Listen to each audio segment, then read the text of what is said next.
Welcome into Battle of Alberta Banter, Game 3 edition. The Edmonton Oilers are now up 2-1 in their second round series with the Calgary Flames, thanks to a 4-1 win at home. That was the first Battle of Alberta playoff game played at home since Theo Fleury scored that overtime goal in 1991.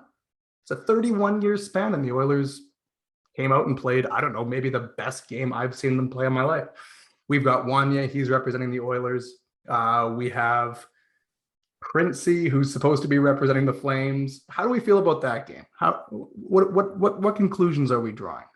It's me, Printzy. My whole team is a disgrace, and my city's terrible. Coom, I'm kidding. It's me, Wanya. Printzy might be dead. We don't know. We have no idea where Printzy is. We have no idea where Printzy is. He hasn't messaged us this morning. We're going to give him the day off. I think that's fair after what he went through last night. He did the missing curfew. I don't know if you saw this photo. He did his podcast in the moss pit. That's sick. Like, how the flying fuck do these out-of-town folk come into town and the OEG are like, oh, by all means, why don't you set up shop in the middle of the moss pit? Meanwhile, we're fighting in the courts all the time with these people. It's a good play for tourism, Edmonton. It shows that, hey, even though you're from Calgary and we don't like you, you're from Shelbyville, you're a bad guy, we'll let you come here and have a good time. We'll be nice. I think that's if only there was like a world-beating ice hockey website for the local home team that they could somehow potentially leverage for increased voice online with the youth. If only such a company existed. Never mind. You can't have it all, Coom. Where would you put it? That's the real question. That's a good question. I don't really know. So you just watched the best Oilers game of your life, and I found myself in the middle of the game complaining about the commercials still on TV. I'm like, Wanya, what are you doing? Everything you wanted in your whole life is happening. Don't complain about the stitching on the seats of your private jet as you fly to Stanley Cupville. My God. So how do we feel about where this is going to go now? The Oilers played easily their best game in the playoffs. I thought their best game before that was Game 7 against the Kings. They really locked things down and they didn't allow the Kings to generate much. They win the game 2-0. And then this game against Calgary, they come out just guns a-blazing. The first two games of the series, they were the slow start. They come out this time and explode. Do we think the Oilers can do that again? I think they're improving every game, man. Like, to be down 2-0 in Game 2, and we're all writing off the season and looking at the entry draft for 2027 and shit, to go from being down 2-0 and ride that momentum swing to being up 3-0 in Game 3 is a crazy, crazy swing. Last Battle of Alberta podcast, you were talking about the likelihood of them winning the series having a 30% shift by winning Game 2. Is that correct? Yeah. Now, what are the odds of going from down 2-0 to being up 3-0 in Game 3? That's got to take that shift and just keep moving it. It's been. What is the likelihood they win now? What's the numbers say? If you win, if you're up 2-1. Your likelihood when you go up 2-1, it brings you up to around 60%. That's 60%. That's your historical odds of winning the series after if you come into Game 3 tied 1-1. So because now they're up 2-1 and they have they can win the series just by winning their 2 home games, whereas Calgary has to still win one in Edmonton. So Edmonton has you can do a lot with 60%. I got 60% in a home study mail order massage course, and now I offer people massages on Jasper Avenue for a living. You can do a lot with 60%. You don't need to get 90%. You just need 60% in the class. When I write content for Oilers Nation, I spell 60% of the words correctly. There you go. Yeah. Evander Kane getting a natural hat trick for his second hat trick in the playoffs, despite the fact we're only 10 games into the playoffs. Mm-hmm. The smile on his face in the photo, I put a photo up of the hats they collected last night on OilersNation.com Insta. And the smile on his face in the photo with Connor and Cece, you got to think this guy's having the best time of his career. It's been an incredible shift for him, right? Like what the year has been to having the contract terminated by the Sharks and then deciding, okay, do I want to sign in Edmonton? The other team that was courting him was the Florida Panthers. They wind up winning the President's Trophy. They have a great season. But he ends up signing here and he's putting together, like we talk about who's your Fernando Pisani going to be this year. I'm not going to call Evander Kane a Fernando Pisani because, Pisani. He had 28 goals in the half season. Yeah, exactly. Sure. No, I get the point. Not that. But I see him though in the post-game interview and he comes out first star and just gets the roar of roars. And now I've been tricked by boys many times, Coom. Let's be honest. I've been gaslit. I've been catfished, the whole damn thing. But I swear he looks happier. Like, I swear in the post-game interview, he's listening to the roar and shit. And I swear I could read on his face. He's like this is an unbelievable experience. Maybe he does sign with Florida. There's no way he's seeing this type of fandom. No. There's no roar in fucking Florida. There's a meow, right? There's no wall of orange. Well, I suppose they do have orange, but Rogers Place was absolutely beyond electric last night. And showing shots of the moss pit outside, it was beyond electric out there too. Like, this is a phenomenal thing to be a part of. Would you keep Evander Kane next year?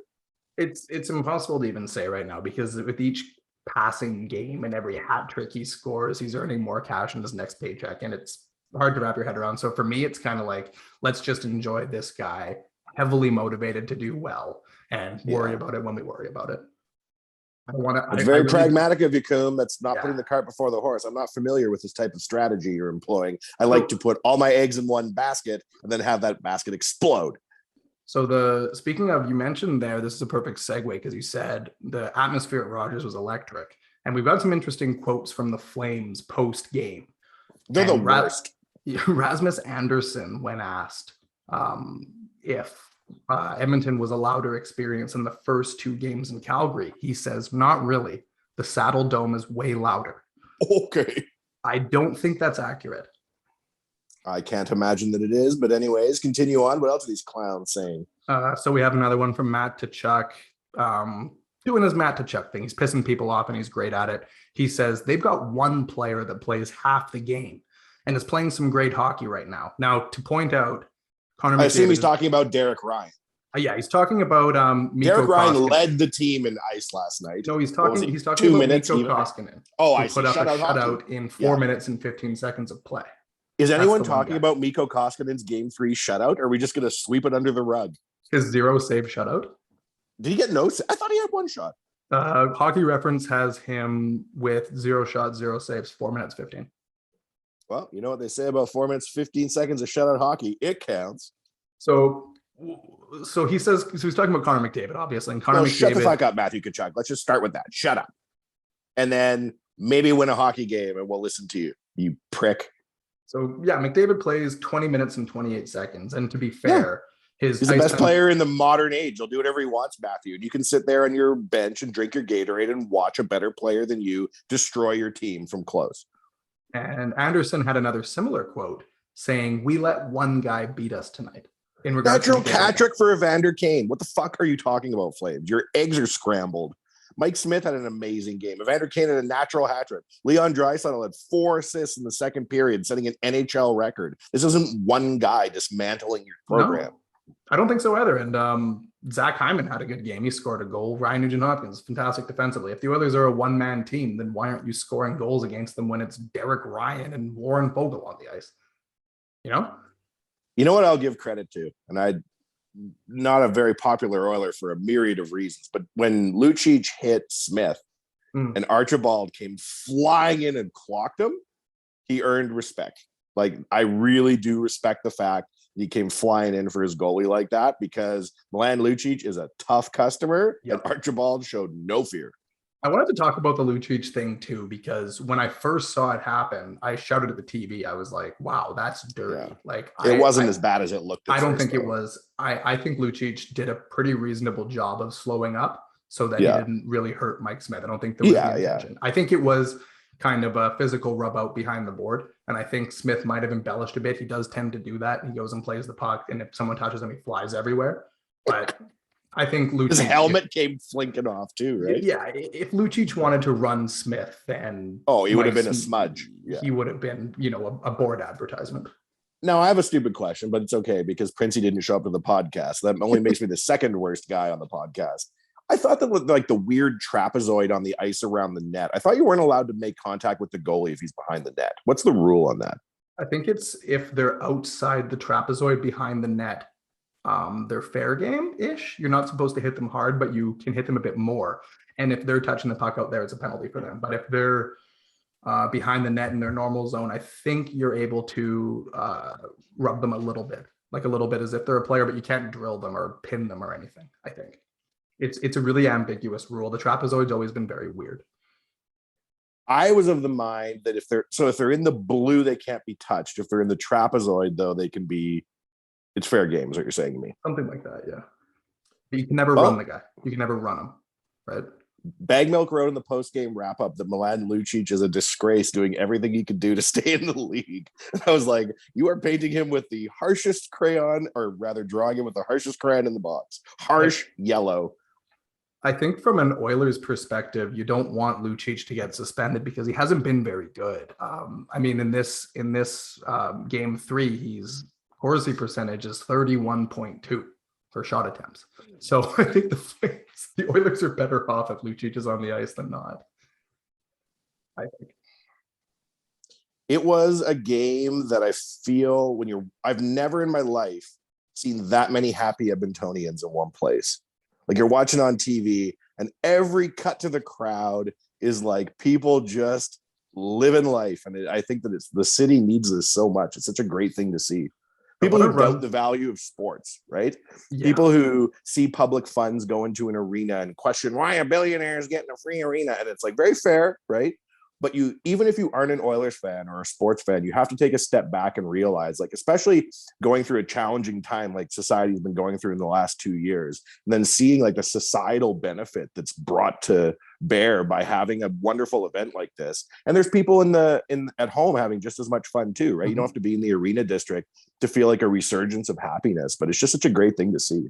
It is. It really is. Like, it's a great energy. It's a really good thing for Alberta. I think it's really fun for Oilers fans to travel down to Calgary and goof around and vice versa. We have Flames fans at the game. It seems like everyone's just having a good time. And it's nice to see that because the last 2 playoffs, the 2020 bubble and the 2021 last year with no fans for all the Canadian teams was, it's just kind of sad watching that. So yeah, seeing everybody, it was really nice seeing the anthem and the singers in the crowd, and the fans are all getting into it, and they put the little clip of Joey Moss up as well. And I can't believe that they put, that's such a good, like, it isn't just a quick clip either of Joey. No. It's like a long clip as though he's with us in the crowd. It's phenomenal. Yeah, it's nice to see that kind of stuff. So there's a lot of really good storylines with the Oilers right now, right? And I feel like in good years, which we've seen so few and far between, but you see multiple things happening where the team is gelling and coming together, right? And there's just so many positive storylines around the team right now. The Flames are a collection of good players. The Oilers are a team of destiny. There's a huge difference. It does feel like it. Now, I want to run through some really, really, really impressive McDavid stats. We just got done saying the Oilers aren't a one-man team, and I don't think they are, but I think we do need to kind of take a step back and look at what Connor McDavid's doing right now. So through 10 hold on, just before you go, the Oilers are a one-man team. Let's be very fucking clear. Yeah, to an extent. But that one man is dishing the puck to everybody on the ice like a robot, and everybody else on the ice looks amazing as a result. Yeah, this is undoubtedly the best team in the McDavid era. Like, they're better than you cannot have team. Oh, for sure. You cannot have a player as good as Connor McDavid, not have him like bend the bell curve of production and ice time. Yeah, I don't think that it's like it's not a bad thing where the Oilers are like too reliant on him. But like at the same time, what are you going to do when this guy's putting up? How many points do you have now? 22? He's got 23 points through 10 playoff games. Good God. So the context, he's the new Derek Ryan. The context for this. So 23 points in 10 playoff games. For context, in 2006, when the Oilers went to Game 7 of the Cup Final, Chris Pronger led the team with 21 points in 24 games. Now, that's not a criticism on the 06 Oilers or Chris Pronger. That's just showing that through a round and a half, McDavid has already outscored the 2006 team. McDavid has also already outscored in 10 games the Conn Smythe winners of 2019, which was Ryan O'Reilly for the Blues, Sidney Crosby in 2016 with the Penguins, and Patrick Kane in 2013 with the Blackhawks.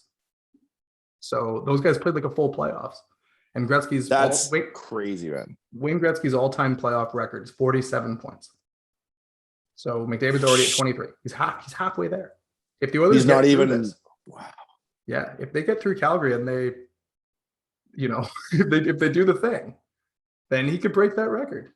It's nuts to think about. It's 2022, and we're talking about him breaking a Gretzky 80s record. And I'll be watching on TV and I'll be like, that's the commercial they play? Are you fucking kidding me? That Boston Pizza ad is terrible.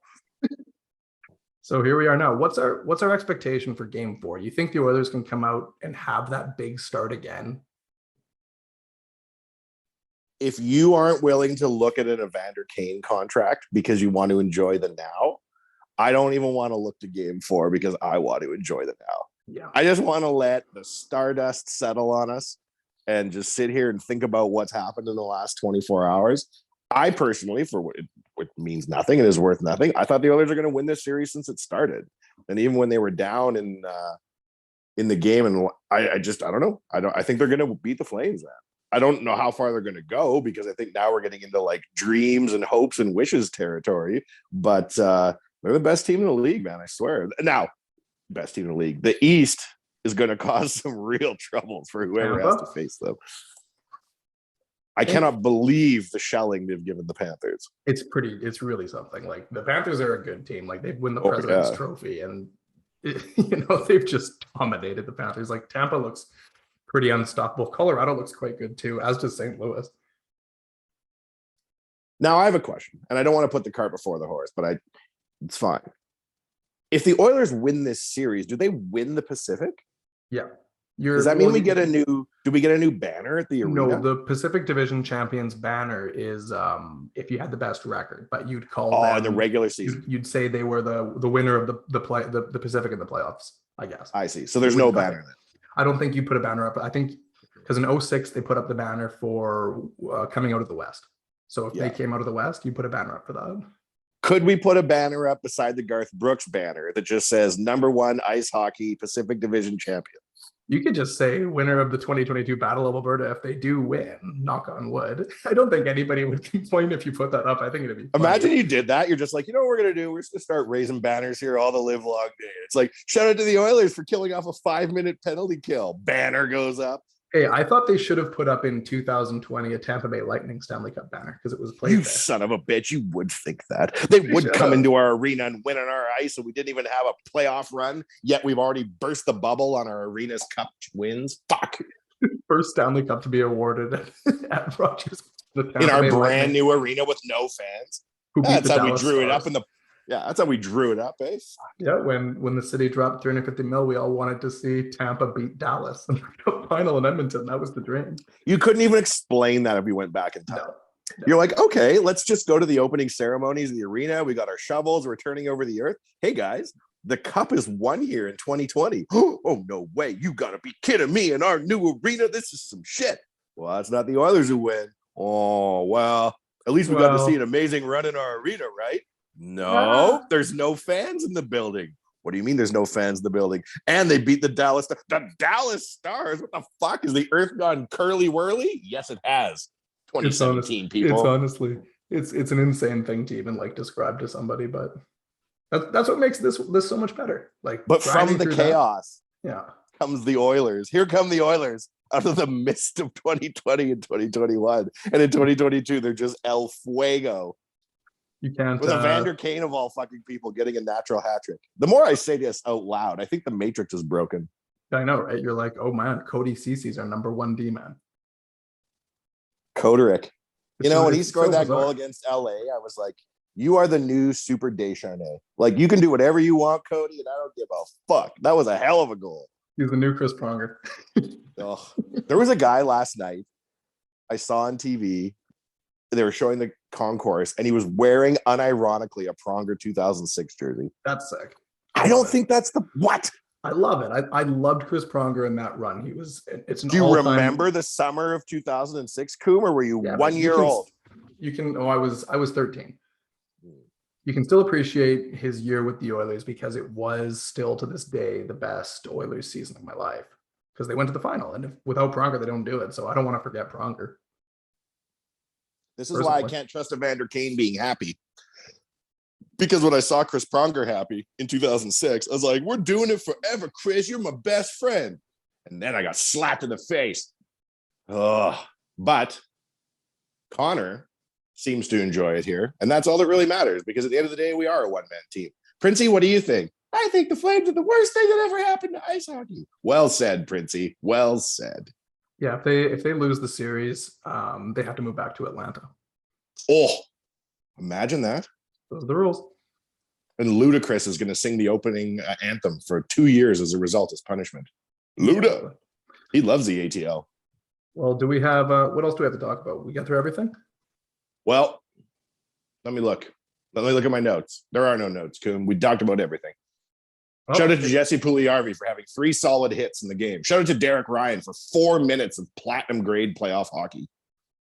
that's what you Shout out need. to Mikko Koskinen for a shutout in the playoffs. They may not bring it up next year when you're playing for Luongo in Switzerland, but we won't forget. That's what you need. You need the depth contributors, and here we are now, up 2-1. Game 4 comes on Tuesday, and the Oilers will have a chance to win at home yet again and put themselves up 3-1 in this series. This was Battle of Alberta Banter. I am Coombsy. That is I'm Wanye. Printzy. There is no Printzy. We will be back on Wednesday morning. Best wishes. Best wishes. Shout out Oodle Noodle, our best sponsor ever. Absolutely.